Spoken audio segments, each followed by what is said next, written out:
Hello guys, welcome back to our channel. तो आज की वीडियो में हम लोग देखने वाले हैं हिंदी का जो परियोजना कार्य मतलब प्रोजेक्ट वर्क जो होता है वो किस तरीके से आप लोग बना सकते हैं। तो अलग अलग प्रोजेक्ट वर्क मिलता है। कभी आप लोगों को किसी के बारे में लिखने के लिए मिल जाता है, कभी किसी लेखक के बारे में पोर्टफोलियो बनाने के लिए मिल जाता है। तो आज की वीडियो में हम लोग लेखक के बारे में पोर्टफोलियो देखने वाले हैं। परियोजना कार्य कुछ जो फाइल का मेन पेज है उस पर व्हाइट पेज पे ब्लैक कलर से लिख के कुछ इस तरीके से चिपकाया हुआ है इसमें। उसके बाद पेज को जो डेकोरेटिंग टेप आती है उससे डेकोरेट करके उसके ऊपर लिखा हुआ है पोर्टफोलियो प्रेमचंद। और देखिए ये किसी बच्चे का है जिसने उसके फुल नंबर है। इसी तरीके से आप लोग अगर इसी तरीके से इसको देख करके बनाएंगे तो आपको भी फुली नंबर मिलेंगे।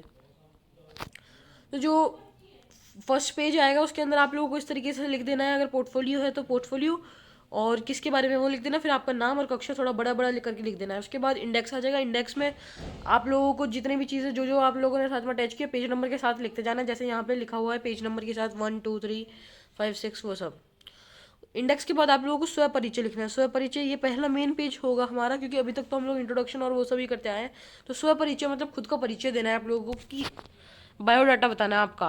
इसमें नाम, आपकी क्लास, आपका रोल नंबर, विषय क्या है, उप विषय क्या है, उप विषय यानी जो प्रोजेक्ट का टॉपिक है वो क्या है, सत्र कौन सा साल है 2021 22 22 23, और विद्यालय का नाम लिखना है। उसके बाद यहाँ पे आपको अपनी फ़ोटो जो है वो पेस्ट करनी है स्कूल यूनिफॉर्म के अंदर। उसके बाद प्रमाण पत्र। प्रमाण पत्र आपको अगर स्कूल ने फॉर्मेट दे रखा है तो उस तरीके से लिख सकते हैं, नहीं तो ये वाला फॉर्मेट है इसे भी आप लोग फॉलो कर सकते हैं।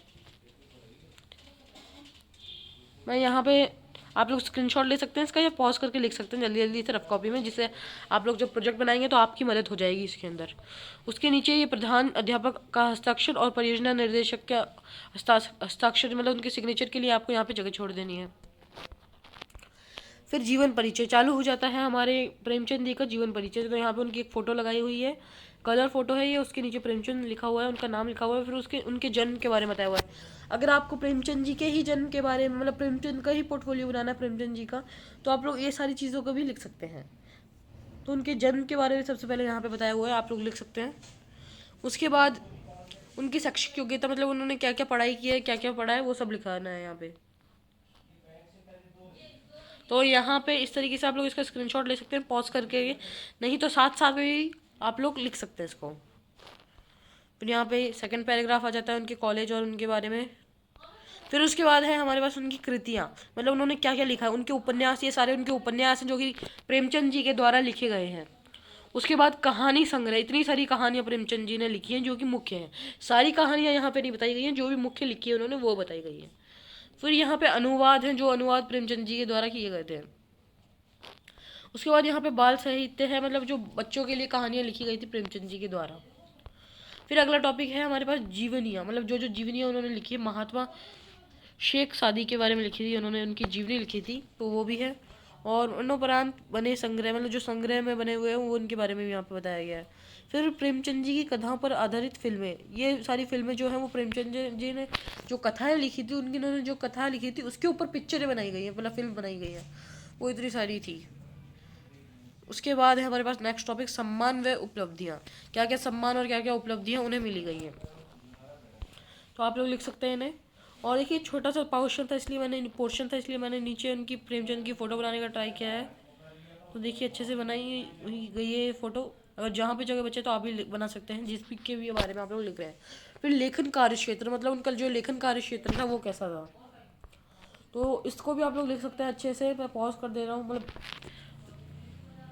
स्क्रॉल कर देता हूँ थोड़ा सा और। तो ये पूरा उनका जो लेखन कार्य क्षेत्र है उसके बारे में लिखा हुआ है यहाँ पे कि उन्होंने कितनी कहानियाँ, 300 से अधिक कहानियाँ लिखी थी और ये सब। अब नेक्स्ट टॉपिक की ओर बढ़ते हैं। नेक्स्ट टॉपिक है हमारे पास साहित्यिक विशेषताएं, मतलब जो उनका साहित्य जो वो लिखते थे उसकी क्या क्या विशेषताएं थी। तो ये इतना सा एक पैराग्राफ है, इसे भी आप लोग नोट कर सकते हैं अगर आप लोग इसी के बारे में लिख रहे हैं तो। फिर नेक्स्ट आ जाता है हमारे पास स्व टिप्पणी, कि मैं अपनी ओर से क्या टिप्पणी करना चाहता हूँ इसके ऊपर। ये प्रेमचंद जी का जो लेखन कार्य है, उनका जीवन जो है उसके ऊपर, तो ये मैंने लिखा हुआ है अपनी तरफ से।